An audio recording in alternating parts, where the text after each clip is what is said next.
Ces animaux ont des fonctions cognitives extrêmement complexes. Ils ont leur propre culture.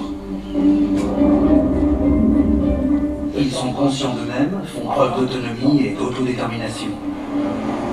Ils ont une théorie de l'esprit qui leur permet non seulement de savoir qu'ils ont des pensées, mais que les autres en ont aussi. Ils comprennent qu'ils sont des individus qui existaient hier et qui existeront demain. Car lorsqu'on emprisonne un chimpanzé, il comprend qu'il sera en prison le lendemain. Et pour autant qu'il sache, cela n'aura pas de fin.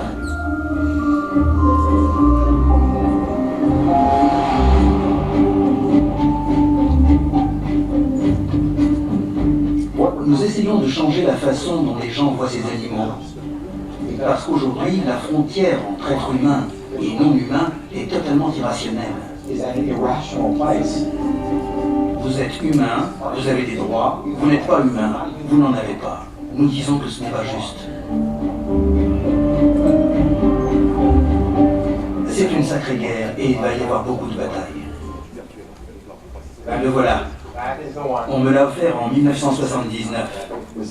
La première fois que j'ai ouvert ce livre, je me suis dit... Il y a quelques images un peu difficiles. On traitait les animaux ainsi. À un moment donné, c'était le seul bouquin de ma bibliothèque. C'est lui qui m'a fait acheter tout le reste.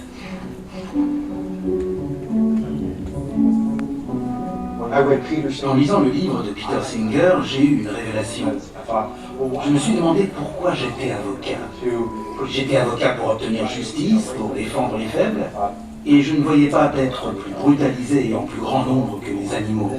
Si je passais ma vie à leur service, j'aurais fait plus que mon possible en tant qu'avocat humain.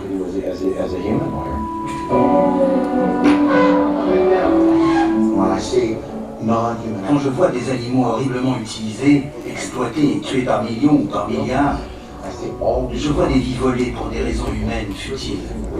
Mais la vie, c'est tout ce qu'ils ont, exactement comme moi.